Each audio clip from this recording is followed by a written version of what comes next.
Allah Azza wa Jalla berfirman, "Khushya'an absaruhum yakhrujuna minal ajdadi ka'annahum jaradun muntashir." Itu menunjukkan pandangan mereka keluar dari kuburan seakan-akan mereka berdalam yang berterbangan. Ya, maka manusia ketika itu keluar menuju ke mauqif, iaitu tempat tahanan dan soal disiasat, dalam keadaan pandangan mereka khusyuk, tertunduk dan hina. Dalam keadaan ini Allah menggambarkan mereka dengan pandangan yang khusyuk kerana keadaan mereka yang sangat menyakitkan, sehingga mereka berdiri lama di mauqif menjadi bingung, seolah-olah tidak lagi mempunyai hati dan fikiran. Ini kita sebutkan minggu lalu bahawa antara namanya adalah syuhusul absar, iaitu di mana mata terbeliak. Jadi nanti dia berkiamat, orang semua akan begitu dalam keadaan khusyuk, dalam keadaan takut kepada Allah Azza wa Jalla, dibangkitkan oleh Allah seperti belalang yang berterbangan, iaitu orang-orang yang sentiasa mengharapkan rahmat Allah Azza wa Jalla, yang akan mengakhirkan hidupnya dengan masuk ke dalam syurga Allah Subhanahu wa Ta'ala.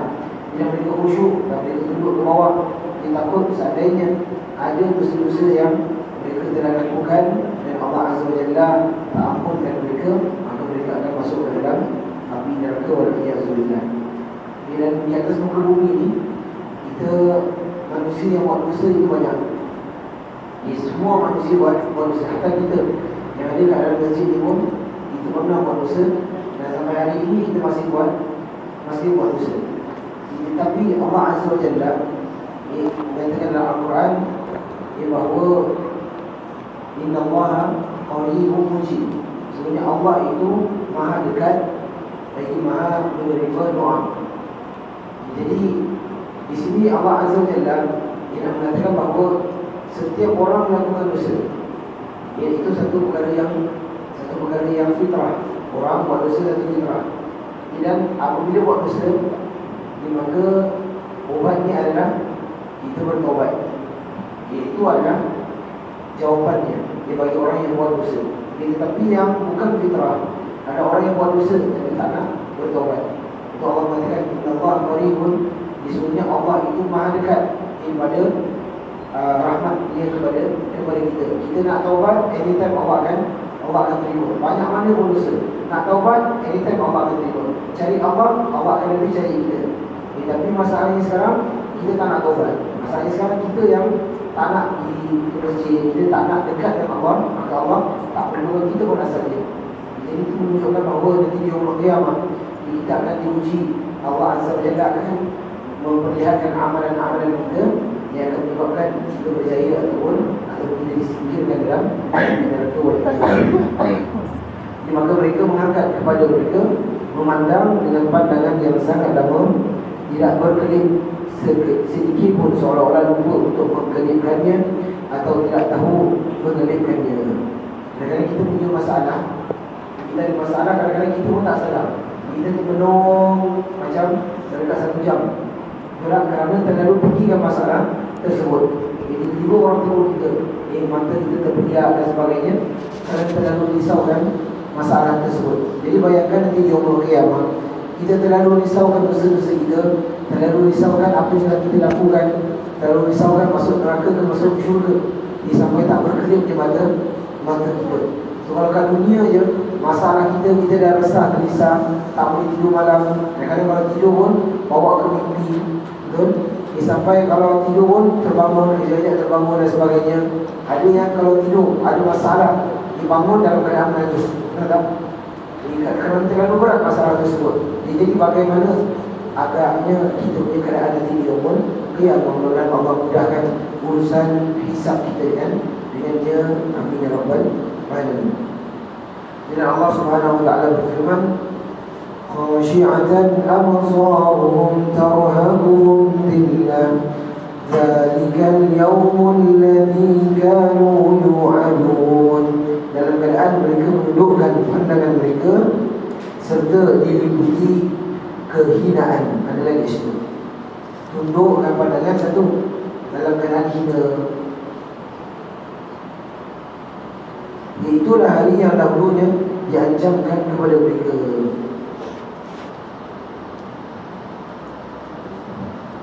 Jadi akhirnya orang-orang yang nak menyesal nanti di yaumul qiyamah itulah dan tak berguna. Kerana Allah akan menghinakan mereka. Ini seperti mana mereka lupa dengan Allah. Dikata dalam Quran Allah Azza wa Jalla berkata, "Wal yawma nansahum kama nasu liqa'a rabbihim." Maka pada hari ini Allah melupakan orang-orang itu kerana mereka telah melupakan Allah. Jadi ingat, kalau kita lupa Allah, ya Allah akan lupa kita di yaumul qiyamah. Tapi kalau kita ingat Allah, ya Allah lebih mengingati kita sebagai hamba-hambanya yang akan dirahmati, insya-Allah. Amin ya rabbal alamin. Itu nombor 6 tentang hari di mana mata terpelihat. Seterusnya kita tengok nombor 27. Yaumun la bai'a fihi wa la khullah. Itu dia kata begitu. Sambungan daripada 26, 27. Ialah hari di mana tidak berlaku jual beli dan persahabatan. Ada dua perkara Allah sebut. Bai'un itu adalah jual beli. So hari yang tak adanya jual beli dan persahabatan. Wala khullah, itu disebut sebagai khalil. Yang khalil itu adalah teman. So tak ada jual beli, tak ada juga teman. Kerana nanti di yaumul qiyamah tak ada orang yang boleh jual beli hartanya yang akan menyebabkan dia masuk dalam syurga. Dia masuk neraka, tetap masuk neraka walaupun dia ada harta yang banyak, kecuali kalau dia dah infakkan di dunia. Macam mana pun dekat dunia dia kena settlekan. Jadi nanti di yaumul qiyamah harta tersebut tidak berguna, tidak sebagainya. Itu juga dengan persahabatan yang dahulunya yang mereka tolong kita, yang pada yaumul qiyamah nanti kita akan ada persahabatan yang akan menolong kita. Ya Allah Azza wa Jalla berfirman, Ya ayyuhalladzina amanu anfiqu mimma razaqnakum min qabli an ya'tiya yawmun la bay'un fihi wa la khullatun wa la syafa'ah وَالْكَافِرُونَ هُمُ الظَّالِمُونَ. Wahai orang-orang yang beriman, belanjakanlah di jalan Allah sebahagian daripada rezeki yang telah kami berikan kepadamu. Sebelum datang hari yang pada hari itu tidak ada lagi jual beli. Dibulatkan tadi, belanjakanlah. So Allah suruh kita belanja sekarang ni supaya bila dah datang hari yang tak ada yang boleh jual beli. Anfiqu, Allah katakan nafkahkanlah di jalan Allah. Bila tidak ada lagi syafaat, wala khullatun wala syafa'ah. Wal kafiruna hum zalimun. Orang-orang kafir mereka itulah orang-orang yang zalim. Jadi kalau kita ada harta sekarang ni, kita kena banyakkan infak. Kerana banyak mana kita simpan, akhirnya kita mati akan jatuh pada ahli waris. Jadi kalau ahli waris itu memang memerlukan, kita kasih ke. Tapi kalau kita ada harta yang banyak, tidak ahli waris pun alhamdulillah cukup, tetap kita belanjakan di jalan Allah Subhanahu Wa Taala. Kerana nanti di yaumul qiyamah kita nak belanjakan harta tersebut dan tidak berguna. Dan juga kena simpankan untuk ahli waris dalam pembahagian hukum faraid. Kerana itu Nabi SAW membolehkan untuk kita membelanjakan harta kita di jalan Allah berapa banyak? Sepertiga.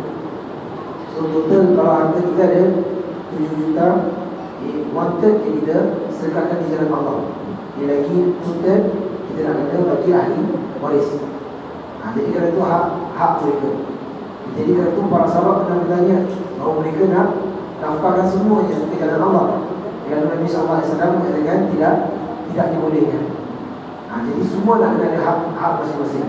So kita nak kena tengok bagaimana harta kita boleh beri manfaat. So kalau kita rasa kita belanja dan benda ni tak beri manfaat di yaumul qiyamah, sebaik-baiknya jangan kita belanjakan. Mudah-mudahan di yaumul qiyamah ini kita akan dapat balasan yang setimpal dengannya. Yang Dan Allah Azza wa Jalla berfirman, "Qul li'ibadiyalladzina amanu yuqimus shalah wa yunfiqu mimma razaqnahum sirran wa 'alaniyah min qabli an ya'tiya yawmun la bay'un fihi wa la khilal." Katakanlah kepada hamba-hambaku yang telah beriman, hendaklah mereka mendirikan salat, menafkahkan sebahagian rezeki yang kami berikan kepada mereka secara sendiri ataupun terangan sebelum datang hari kiamat, yang pada hari itu tukar hijrah itu pada hari. Jadi pada hari itu tidak ada jual beli dan persahabatan. Yang maksud dengan hullah dan khilal ialah kedekatan dan kasih sayang. Di pada hari itu semua persahabatan dan cinta yang mendalam tidak akan bermanfaat. Setiap manusia hanya akan memikirkan nasib dirinya sendiri dengan berkata nafsi, nafsi, diriku, diriku. Kecuali Rasulullah SAW, dia akan kelak memberikan syafaat kubra. Ada istilah syafaat kubra. Nanti kita akan bahaskan khas tentang bab syafaat. Dia memberi syafaat khusus kepada umatnya. Ada syafaat kubra. Kubra maksud kubra, ada syafaat yang besar, yang umum kepada semua umat. Yang ada pula syafaat yang khusus menjadi pada hanya umat Nabi SAW. Tetapi ada hadis yang lain, Nabi SAW mengatakan bahawa sahabat-sahabat yang dekat dia akan boleh menolong sahabatnya keluar daripada neraka. Tapi itu pun dengan syarat sahabat kita itu dah masuk syurga. Sebelum dia masuk syurga, dia tak kisah pun tentang kita. Jadi itu semua dalam keadaan-keadaan yang panik. Semua orang tak tahu dia masuk mana. Dan orang-orang yang nak masuk syurga, sahabat-sahabat kita pun, dia boleh tarik kita apabila kita kat dalam neraka. Wa'iyazbillah, Allah selamatkan kita. Nak masuk neraka baru kawan kita akan tarik kita. Jadi tak guna juga. At least semua dah masuk dalam neraka. Tapi lebih baik daripada tak ada syafaat langsung. Jika itu kita kena cari kawan-kawan yang baik di dunia. Kawan-kawan yang selalu ingat kepada Allah, dia selalu berfikir kepada Allah, selalu ingatkan kita untuk dekatkan diri kepada Allah. Dia mudah-mudahan nanti dia berkiamat, sebelum dia masuk syurga, dia akan ingat kawan kita, kawan iaitu kita yang akan ditarik kita bersama-sama dalam syurga, insya-Allah. Maka di situ sebelum masuk syurga dan neraka, semua ada dalam keadaan masing-masing. Atau Nabi SAW mengatakan, itu sahabat, kalau mak dengan anak pun mereka tak ingat, suami dengan isteri pun semua tak ingat. Berharap dunia dulu sama-sama, susah senang sama-sama, tapi kubur masing-masing. Kerana itu kalau hidup bersama, mati bersama itu tak tepat. Kalau mati bersama, kubur sebelah-sebelah pun, maka tetap amalan tetap masing-masing. Soalan pun masing-masing. Mudah-mudahan kita semua menjaga amal soleh kita dan sentiasa minta Allah Azza wa Jalla keselamatan daripada fitnah kubur dan fitnah hari kiamat.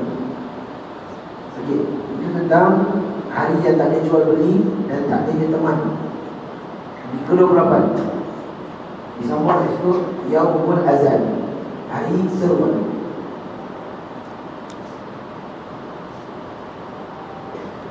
Pada hari itu Allah akan memberikan izin kepada penyeru melaknat orang-orang kafir dan orang-orang zalim, serta mereka saling melaknat satu sama lain. Imam Al-Qurtubi menyebutkan bahawa Tawus, salah seorang ulama besar pada zamannya, pernah satu kali datang kepada Khalifah Bani Umayyah. Dia bersama Hisham bin Malik. Di mana Tawus berkata kepada Khalifah, bertakwalah kepada Allah dan takutlah ketika terjadinya Yaumul Azan. Khalifah bertanya, apa itu Yaumul Azan?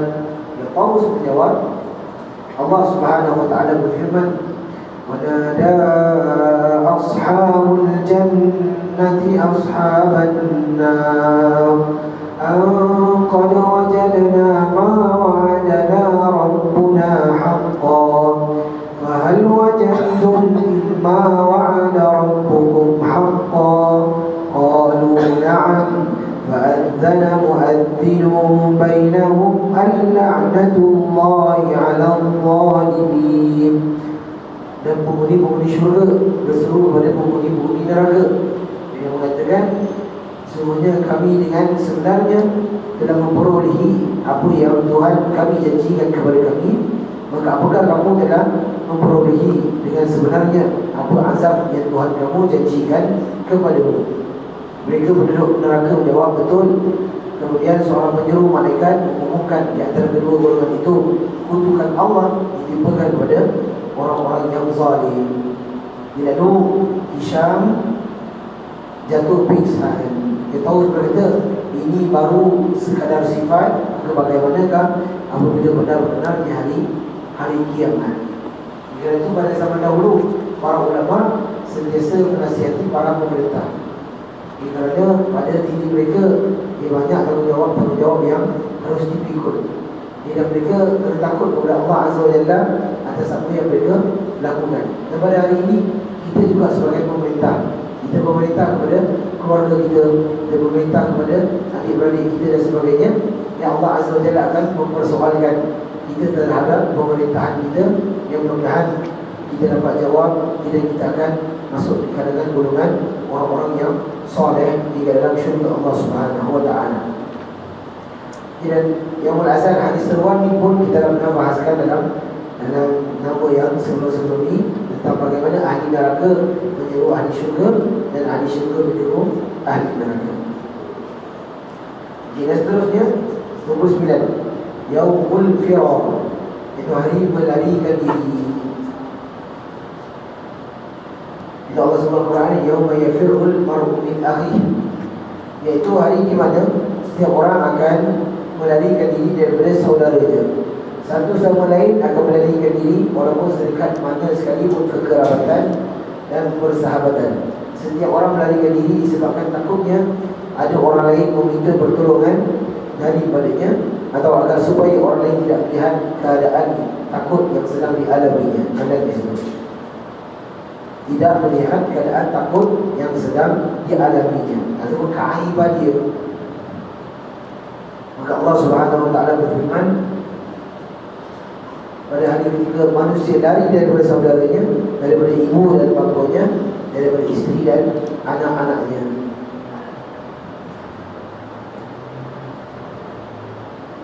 Iaitu yauma yafirul mar'u min akhihi wa ummihi wa abihi wa sahibatihi wa banihi, ila surah Abasa.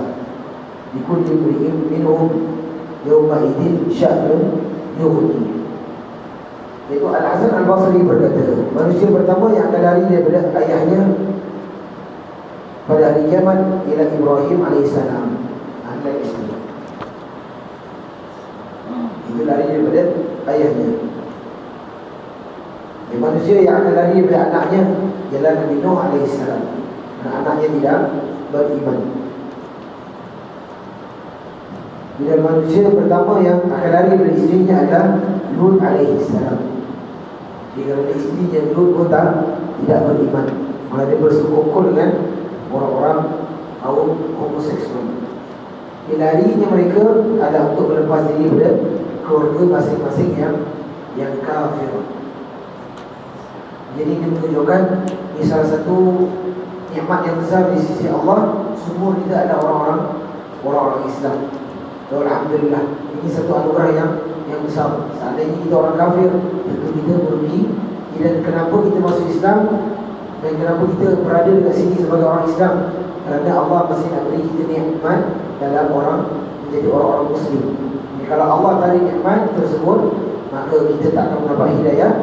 Dan hatta ada orang-orang Islam yang bila dapat hidayah pun Allah tarik balik nikmatnya, dan mereka menjadi orang-orang yang kafir. Kerana beza orang kafir dengan orang Islam adalah kafir kekal dalam neraka.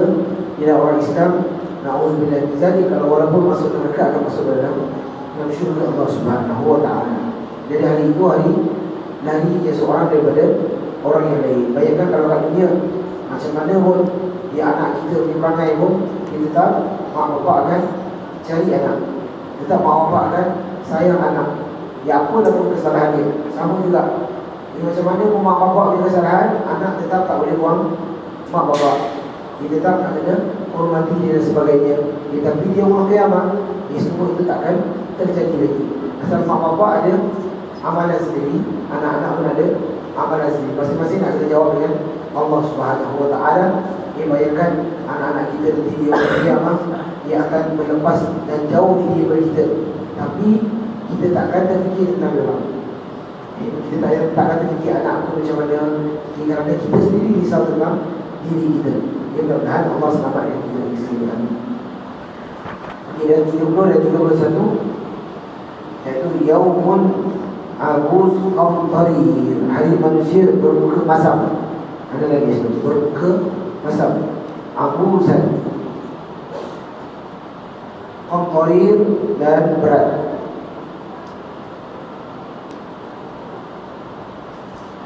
Agus adalah orang yang bermuka masam.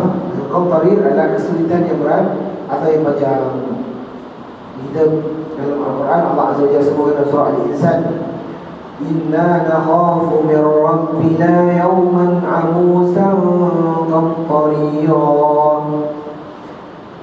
Jadi semuanya kami takut akan azab Tuhan kami pada suatu hari yang di hari itu manusia bermuka masam dan penuh kesulitan.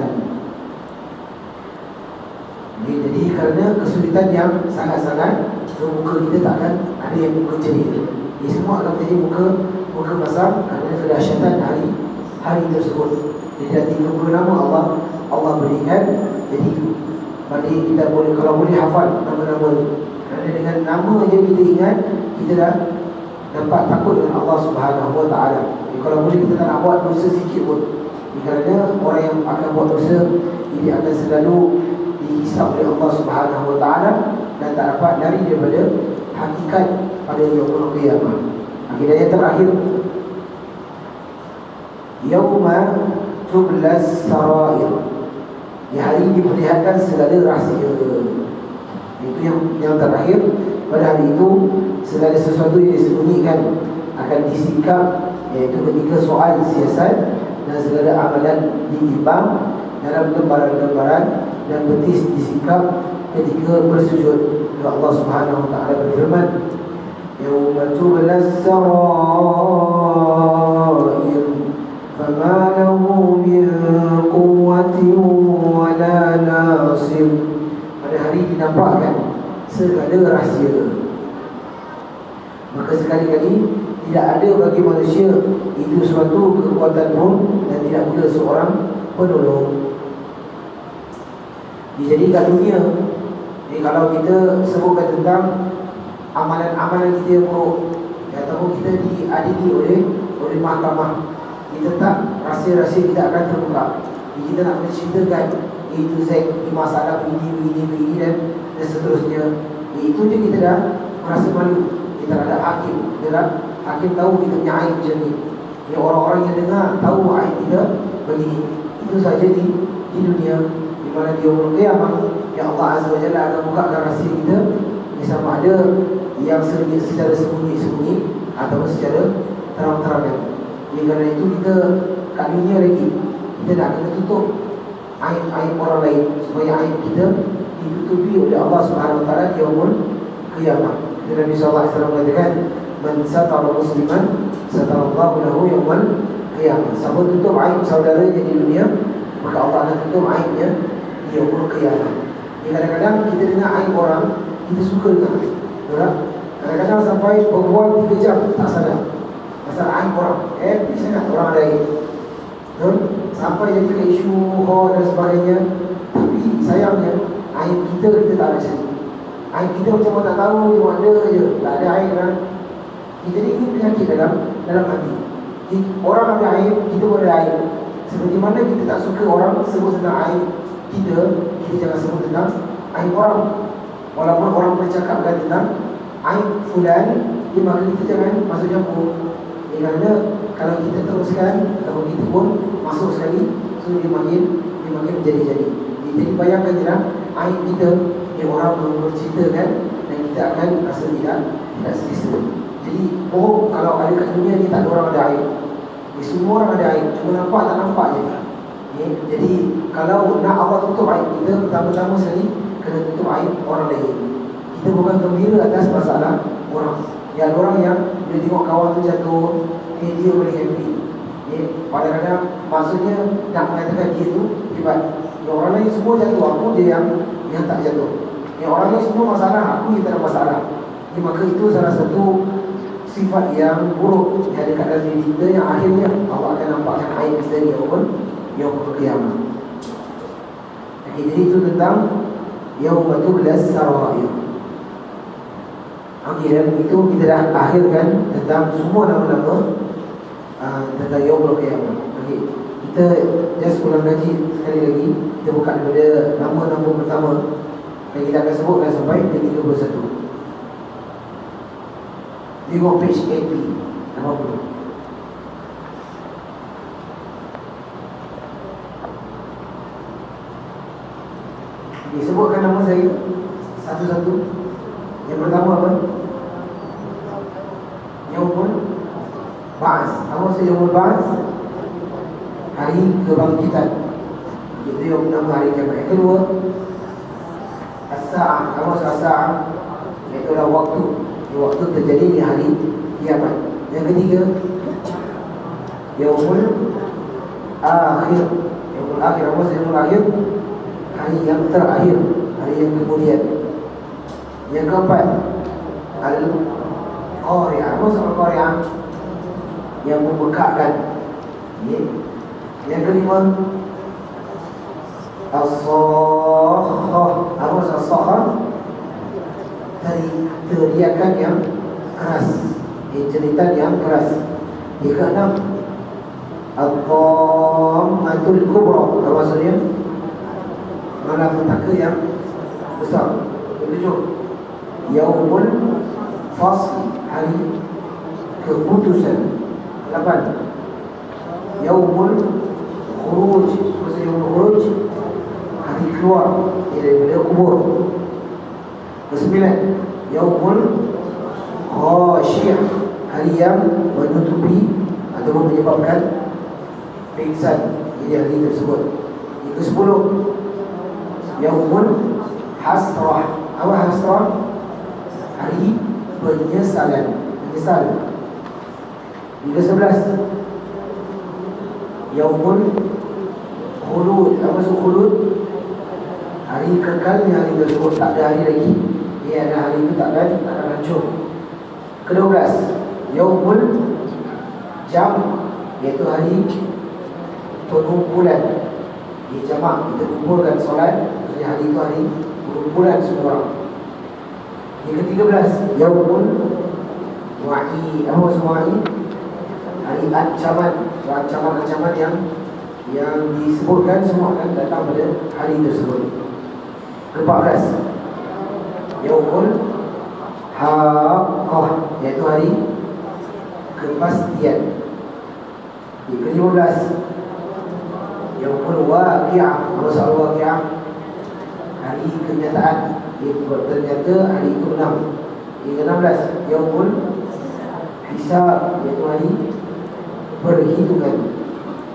17, Yaumul Talaq, iaitu hari pertemuan. Bertemu ni kita dengan Allah Azza wa Jalla. 18, Yaumul Taghabun, itu hari kerugian dan penyesalan lagi. Yang ke-19, Yaumul Tana'an, hari saling memanggil. Orang syurga, orang neraka. Yang ke-20, Yaumul Azifah, itu hari yang dekat. 21,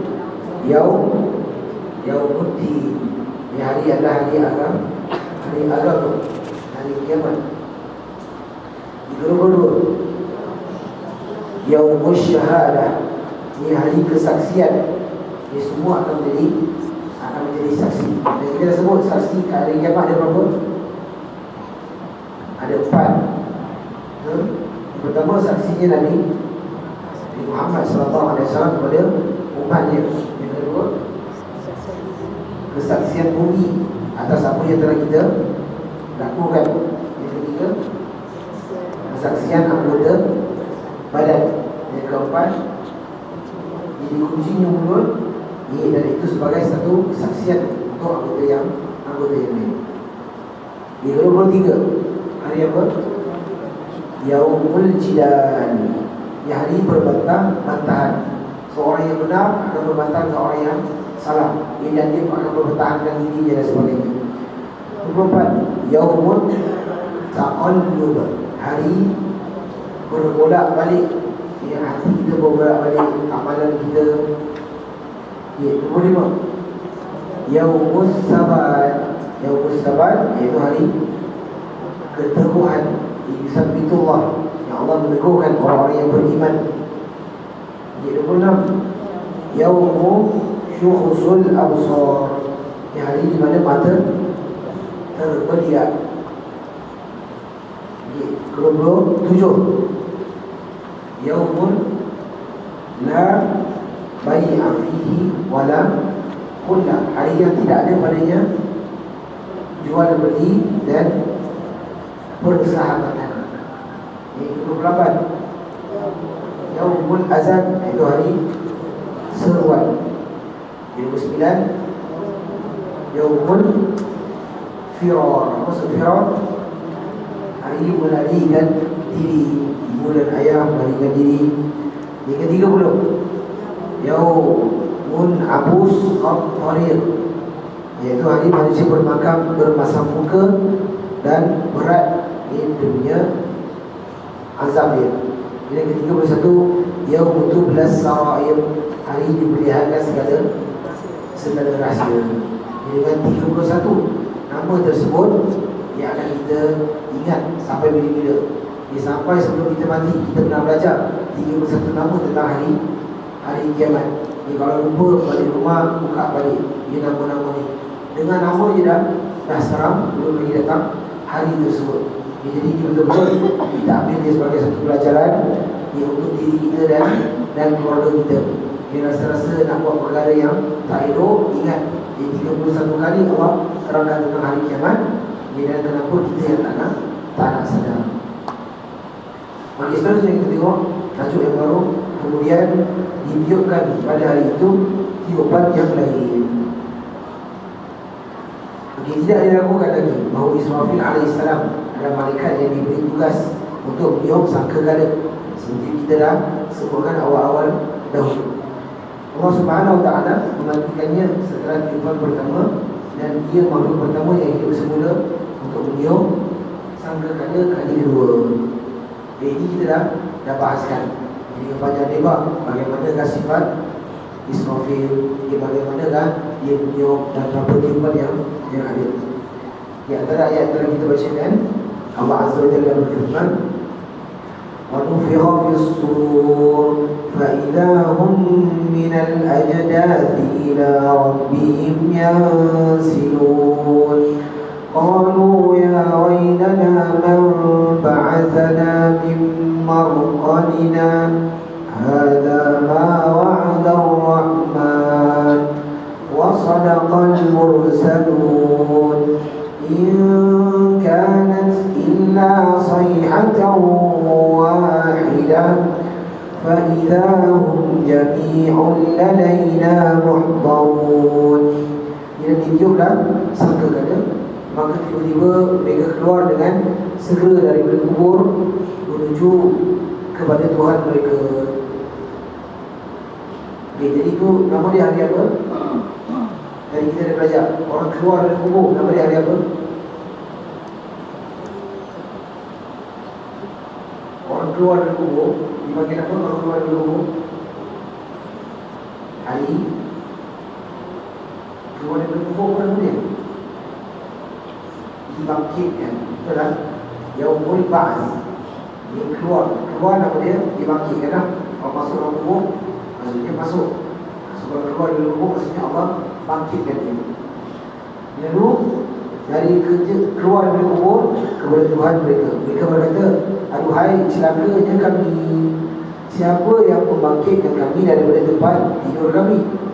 Inilah yang dijanjikan Tuhan yang Maha Pemurah, dan benarlah Rasul-Rasulnya. Tidak adalah teriakan itu selain sekali teriakan saja. Maka tiba-tiba mereka semua dikumpulkan kepada kami. Itu menunjukkan tiupan yang malaikat Israfil tiupkan. Dan begitu juga dalam surah Az-Zumar, ya Allah Azza wa Jalla berfirman, wa nufikha fis sur fasa'iqa man fis samawati wa man fil ard illa man syaa Allah thumma nufikha fihi ukhra fa idza hum qiyamun yanzurun. Dan ditiuplah sangkakala, maka matilah siapa yang di langit dan di bumi kecuali sesiapa yang dikehendaki Allah.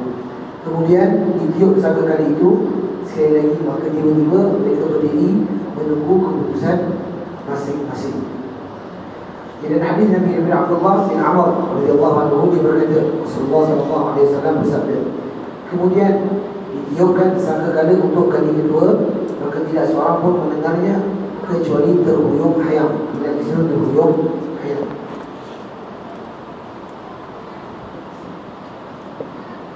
Kita juga menambahkan, orang pertama yang mendengar tiupan itu adalah seorang lelaki yang sedang membersihkan kolam tempat minum untanya.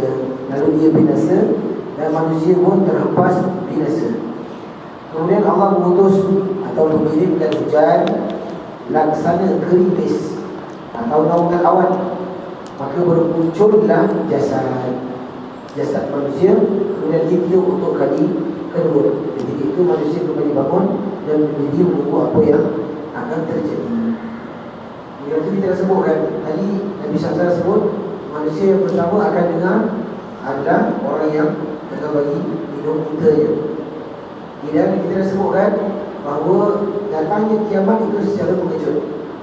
Masa dia tiba-tiba tengah bagi minum unta dah kiamat. Dia mana kita pun dah bahaskan orang yang akan terdengar tiupan sangkakala itu adalah orang kafir. Dia orang Islam dah tak ada pada waktu tersebut. Bila Allah Subhanahu Wa Taala sudah menyebutkan proses penghidupan dan pertumbuhan semula itu dalam firman Allah di dalam surah Fatir, wallahu alladhi arsala ar-riyah fatuthiru sahaban fasuqnahu ila baladin mayyit فأحيينا به الأرض بعد موتها كذلك النشور. Dan Allah dia yang mengirimkan angin, lalu angin itu menggerakkan awan. Lalu kami halau awan itu ke satu negeri yang mati, lalu kami hidupkan bumi setelah matinya dengan hujan itu. Demikianlah kebangkitan itu. Kadzalika nusyur. Maksud kita lagi kebangkitan. Maksudnya Allah tadi akan mengirimkan hujan serta gerimis. Hujan tersebut akan membasahi bumi dan akan keluarnya kita daripada bumi tersebut. Jadi demikianlah Allah mengabarkan kita tentang keadaan kembalinya manusia, iaitu bangun hidup semula selepas mati pada hari kiamat. Ayat-ayat Al-Quran dan hadis menerangkan bahawa proses pertumbuhan manusia adalah disebabkan ada satu bahagian badan manusia laksana biji yang ditanam di bumi. Dan lagi sini, itu Allah siram air, maka kita akan dibangkitkan. Maksudnya ada satu benda yang tertanam dekat dalam bumi. Macam kita tanam pokok, kita tanam dia benih dia, ataupun tanam biji dia. Bila biji durian keluar pokok yang besar. Contohnya, bila daripada biji yang lain, dia maka tumbuhnya kauli, tumbuhnya pokok-pokok yang lain. Itu juga akan manusia. Ada sesuatu yang ada kat dalam tanah yang Allah akan bangkitkan daripada perkara tersebut. Apabila ia disiram air, maka ia akan tumbuh dan bergerak menjadi hidup, sehingga jadilah ia tanaman yang hidup atas perintah Allah. Ia berdasarkan hadis-hadis sahih yang lain diterangkan bahawa manusia selepas kematian jasadnya akan binasa kecuali satu bahagian kecil sekali yang tersisa. Sisa besar butiran berbentuk satu tulang yang dinamakan ajibuz zanab. Ajibuz zanab. Ya, apa tu ajibuz zanab? Kawan kita ada satu nama dia nama ajibuz zanab. Ajibuz zanab tu apa? Gigi. Pernah dengar tak Haji Muzana? Tak pernah dengar. Okay, nanti kalau kita mati, nanti kita akan dapati bahawa yang tak hancur pun kita tu. Nanti kalau dah mati dia tak boleh pastikan lah. Kerana manusia pun semua badan-badan dah hancur. Kita risaukan amalan kita pun. Tapi Allah Azza wa Jalla sebutkan, Nabi sallallahu alaihi wasallam sebutkan bahawa Haji Muzana. Itu hadis ni. Rasulullah sallallahu alaihi wasallam bersabda, antara dua tiupan itu ada 40. Kita sebutkan 40 apa? Itu biar kat situ. Nanti nak sebut 40 tahun, 40 hari, 40 bulan, kita seterusnya. Itu jangan kita bahaskan. Nabi sebut 40 je. Kemudian turun air dari langit. Manusia pun bermunculan seperti tumbuh bekarnya tumbuhan, sehingga tidak tersisa sedikit pun daripada jasad manusia, melainkan hanya satu tulang, iaitu Haji Muzana, yang menjadi struktur susunan penciptaan pada hari kiamat. Hadis riwayat Bukhari dan Muslim. Hadisnya sahih tak? Hadis sahih. Seorang orang tanya kita, macam mana Allah pastikan kita nak jawab apa? Allah turunkan hujan, jadi kita akan tumbuh daripada apa? Nama tu apa nama tadi? Haji Muzana. Dia bukan kat dia Haji Muzana. Jadi tak akan tengok Haji Muzana ini tidak akan dimakan bumi selama-lamanya. Rasulullah SAW bersabda, setiap organ Bani Adam akan dimakan bumi kecuali Haji Muzana. Manusia dicipta semula dari tulang ini, dan di dalamnya mula tersusun struktur jasadnya. Okey, kita tengok punuk bawah tu. Hadis riwayat Malik dalam Al-Muwatta, Abu Daud dan Nasai. Stem cell. Dia disebutkan stem cell itu. Ada satu bahagian halus daripada asal sum-sum tulang belakang. Ada di situ. Ada sana atau stem cell. Ada sum-sum tulang belakang, dia sebesar biji sawi. Dia tahu kita sebut sebagai apa? Dalam bahasa Melayu, apa stem cell?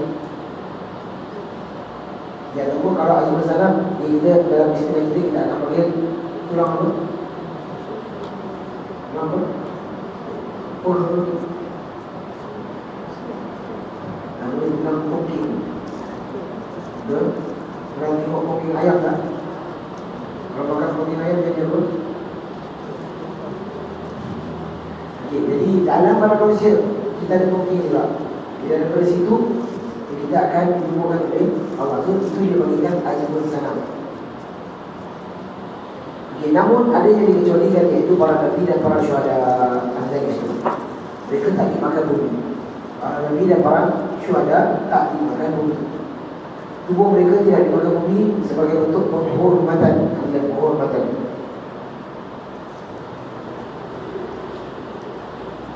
Rasulullah SAW bersabda, sebenarnya Allah telah mengharamkan kepada bumi untuk memakan jasad para nabi.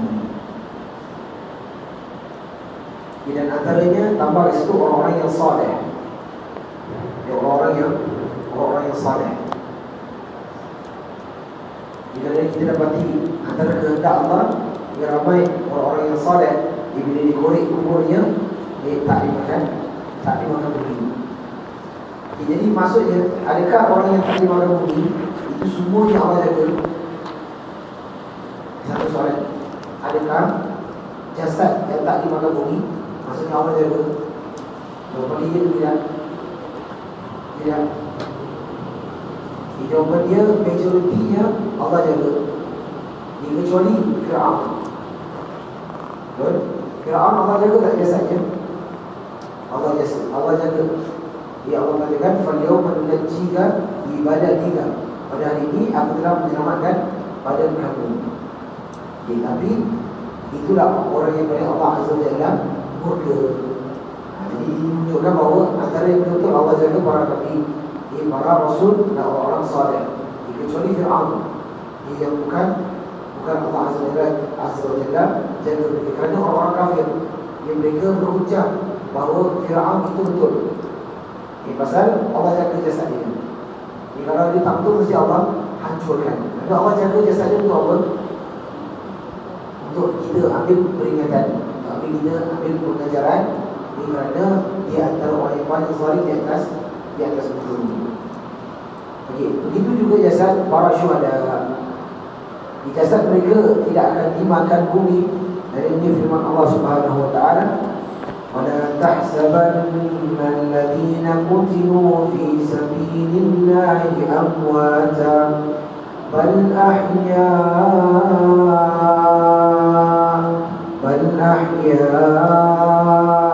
عِندَ رَبِّهِمْ يُرْزَقُونَ. Janganlah kamu menyangka bahawa orang-orang yang dibunuh di jalan Allah itu mati. Maksudnya mereka tidak mati. Bahkan mereka itu hidup di sisi Tuhan mereka dengan mendapatkan rezeki, dapat rezeki lagi. Itu antara yang tak hancur, antaranya adalah orang syuhada, yang orang yang mati syahid. Dan ayat yang seterusnya Allah Azza wa Jalla mengatakan farihina bima atahullah min fadli. Mereka bergembira, iaitu orang-orang yang mati syahid bergembira atas apa yang telah Allah Azza wa Jalla berikan daripada fadilat dan rahmatnya. Jadi itu antara fadilat orang yang berjuang untuk agama Allah Subhanahu wa taala. Dengan itu kita dapati ramai di antara para sahabat yang mati mempertahankan kalimah Allah. Sampai mereka walaupun sahabat-sahabat yang dijanji syurga pun mati juga. Dan antaranya Umar, antaranya Uthman, antaranya Ali, antaranya banyak lagi para sahabat yang lain, orang-orang yang hafal Quran mati kerana memperjuangkan agama Allah. Dan mereka itu adalah orang yang diberi nikmat di sisi Allah, dan mereka itu hidup sampai bila dan Allah menginginkannya. Para ulama mentafsirkan ayat ini bahawa Allah Subhanahu wa taala tidak memberi rezeki kecuali kepada hamba yang masih hidup. Di dalam Sahih Muslim dijelaskan dari Ibnu Mas'ud berkata, kami pernah bertanya kepada Ibnu Mas'ud berkaitan dengan ayat wala tahsabanna alladziina qutilu fi sabilillahi amwatan wal ahya'un 'inda rabbihim yurzaqun. Janganlah kamu menyangka bahawa orang yang dibunuh di jalan Allah itu mati, bahkan mereka itu hidup di sisi Tuhan mereka dengan mendapat rezeki. Ibnu Mas'ud menjawab, kami pernah menanyakan hal yang sama kepada Rasulullah berkaitan dengan ayat ini. Baginda sallallahu alaihi wasallam menjawab, orang yang mati syahid berada di perut burung hijau merasakan ketenangan di syurga yang memperoleh segala sesuatu yang dikehendaki. Ia mempunyai pelita emas tergantung di arasy al-Lais. Pelita emas yang tergantung di arasy terhadap mereka yang mati syahid. Kemudian Tuhan mereka menuju tanaman itu yang muncul di hadapan mereka. Lalu dia bertanya, apakah kamu menghendaki sesuatu? Mereka menjawab, apakah lagi yang kami inginkan sedangkan kami merasakan bersenang-senang di syurga ini. Di segala kehendak telah kami dapatkan. Kemudian Allah bertanya kepada mereka secara terus-menerus, bahkan sampai 3 kali. Ya, apabila roh orang yang mati syahid itu melihat bahawa mereka tidak akan ditinggalkan sebelum meminta, mereka berkata, wahai Tuhan, kami ingin agar Engkau mengembalikan nyawa kami ke dalam tubuh kami sehingga kami terbunuh di jalan-Mu sekali. Masa orang yang buat amal soleh, dia rasa nak lagi amal soleh. Itu antara ciri-ciri orang yang beriman. Mereka walaupun dah mati, mereka nak lagi, mereka mati lagi di jalan Allah. Jika ada Allah melihat bahawa tiada lagi sebarang keperluan permintaan bagi mereka, mereka pun ditinggalkan. Jadi orang bawah tu guna hadis riwayat Imam Muslim, hadis yang sahih, menunjukkan bahawa orang-orang yang mati syahid ini tidak mati. Bahkan mereka mendapat segala nikmat di sisi Allah Subhanahu wa taala, di mana Allah berikan apa yang mereka inginkan. Dia menunjukkan bahawa orang-orang yang mati syahid dengan syarat mereka ikhlas. Boleh kata begitu? Orang yang mati syahid dengan syarat mereka ikhlas untuk berperang.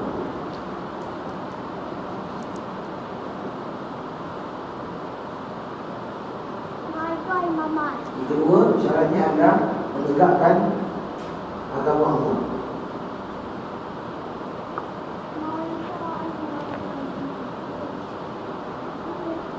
Nombor 3, tidak diketahui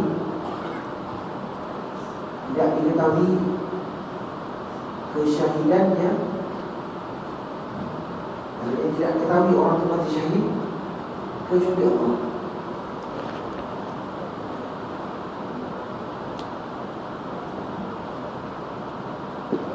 Jadi itu antara syarat orang nak mati syahid. Yang pertama kena ikhlas. Sesiapa yang perang bukan kerana keikhlasan, dia maka itu tak digelar sebagai syahid. Yang kedua, hendaklah dia menegakkan agama Allah. Jadi kalau dia mati kerana menegakkan selain agama Allah, maka itu bukan syahid. Jadi yang ketiga, dia bahawa tak ada orang yang tahu dia syahid kecuali siapa? Kecuali Allah. So kaedah dia, kalau orang tu mati syahid, kalau orang tu mati kena bunuh, so kita tak boleh terus cakap dia seorang yang syahid. Kerana yang pertama, kita tak tahu niat dia. Kerana pada zaman Nabi terjadi orang yang berperang tapi bukan niat dia kerana Allah.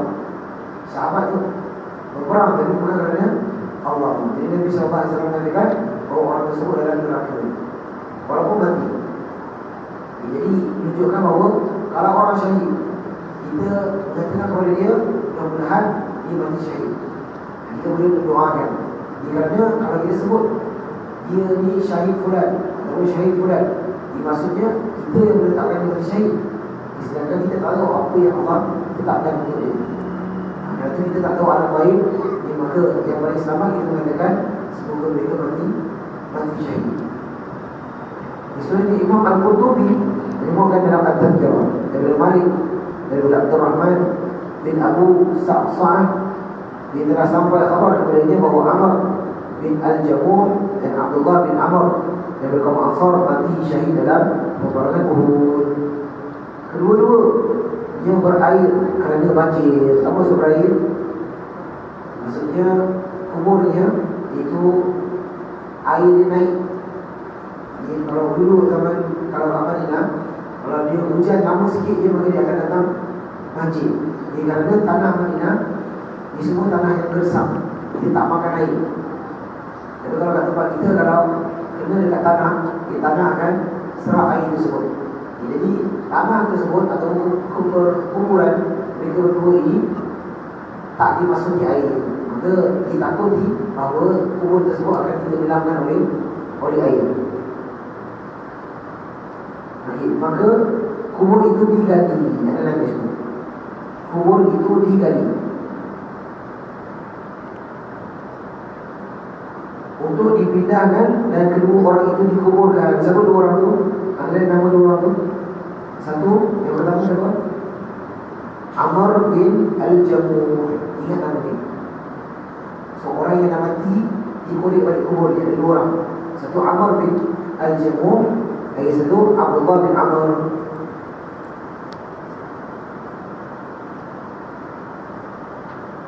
Maka kubur itu digali untuk dipindahkan, dan kedua orang ini dikuburkan dalam satu kubur yang sama. Maka orang-orang yang menggalinya mendapati bahawa tubuh mereka masih baik. Adalah itu. Tambah immediate fresh. Tubuhnya masih lagi segar, tidak berubah, seolah-olah kedua-duanya baru meninggal semalam. Padahal zaman itu zaman setelah kematian Rasulullah. Jadi dah berpuluh tahun, tapi kuburnya masih, jasadnya masih segar lagi, seumpama baru mati semalam. Salah seorang kelihatan lukanya, kemudian tangannya diletakkan di luka itu, lalu dikuburkan kembali dalam keadaan seperti itu. Dialihkan tangannya daripada luka itu, tapi tangan itu kembali semula ke tempat luka tersebut. Kata dia, faham tak maksud dia? Maksudnya dia punya tangan ada luka dan dia menutupi luka tu. Jadi bila orang alihkan tangan balik, dia alihkan tangan tersebut. Tetapi tangan tersebut jalan sendiri, tutup balik luka tu. Kalau kita dah campur awal, tangan boleh gerak sendiri. Jadi ini antara Allah menjaga. Allah menjaga orang lain mati syahid. Jarak waktu penggalian dengan perempuan adalah 46 tahun. Boleh besar-besar itu 46 tahun jarak orang yang mati syahid sampai waktu dikorek. Asal waktu berapa Uhud? Tahun berapa? Uhud tahun berapa? Tahun ke-3 Hijrah. Tahun ke-3 Hijrah. So tambah lagi 36 tahun. 46 tahun. So berapa Hijrah tu? Berapa Hijrah? Tambah 3 lagi 49 Hijrah. Jadi kat situ Allah Azza wa Jalla menjaga jasad-jasad orang-orang yang mati syahid.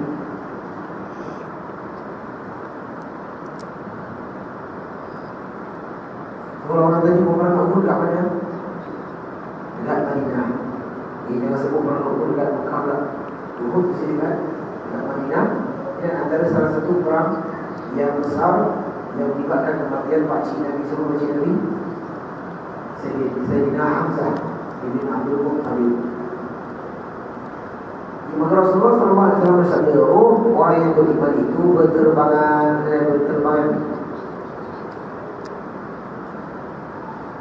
bergantung di pohon syurga, sehingga Allah mengembalikan roh itu kepada jasadnya pada hari Allah membangkitkannya semula.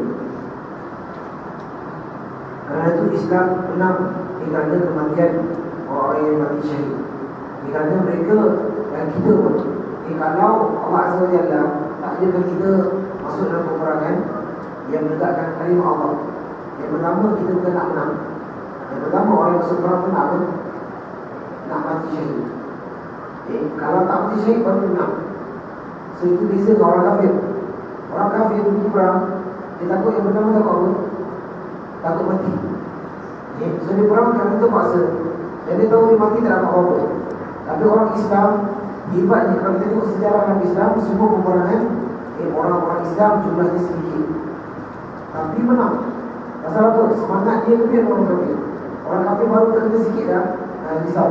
Orang Islam terkena banyak kali pun makin dia suka, makin nak cepat untuk mati. Tapi dalam masa yang sama dia tak bunuh diri. Dalam masa yang sama dia tak, dia terus berperang dalam agama Allah Subhanahu wa Ta'ala. Jadi alhamdulillah kita hari ini ada yang luka tak? Tak ada yang luka di sana ini dalam peperangan. Jadi kita tak kena usaha benda yang lain pula. Itu beribadah kepada Allah Azza wa Jalla. Tapi bukan sampai syarat kita luka lah. Bukan sampai syarat sujud tak kepada hari tetap di merah di dalam. Ini maka itu satu kebatilan. Istilahnya orang pertama yang dibangkitkan dari kubur, orang pertama yang memberi syafaat, dan orang pertama yang diberi syafaat. Ini kita akan sambung. Itu akan datang insyaAllah. Jadi makin lama makin kita fahami, makin lama makin seronok nak masuk syurga. Tapi dalam masa yang sama kita risau tentang amal soleh kita. Kita risau tentang bagaimana kumpulan kita di umur qiyamah, di keadaan setiap hari. Ini pesan yang para ulama. Jangan biarkan ini tidak punya keadaan itu. Ini satu pesanan para ulama. Jangan biarkan mulut itu diam.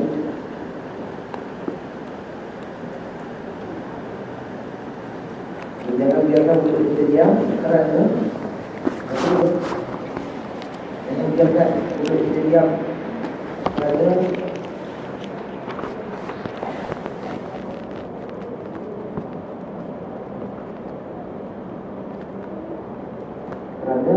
kita akan menyesal pada hari kiamat. Kita akan menyesal pada hari kiamat terhadap waktu itu.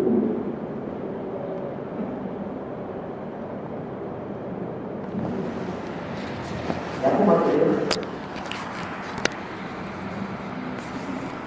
tapi maksud diam kat situ, dia adalah dia nak kena buat amal soleh. Saya bercontoh, kita nak jalan pergi masjid. Yang tadi datang pergi masjid tak nak jalan, sepanjang jalan diam ke masjid? Diam.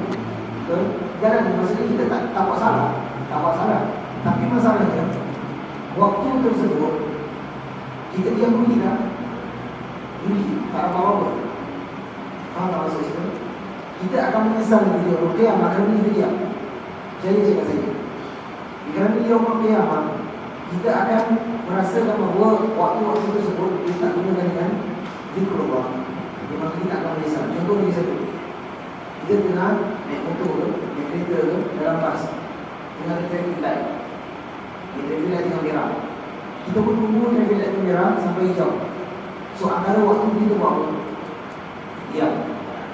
Antara waktu itu kita diam. So waktu yang sedikit itu kita akan menyesal di hari kiamat kerana kita tak melakukan zikir. Okay, jadi ingat. So apa saja kat rumah, dengar kat temis bawah.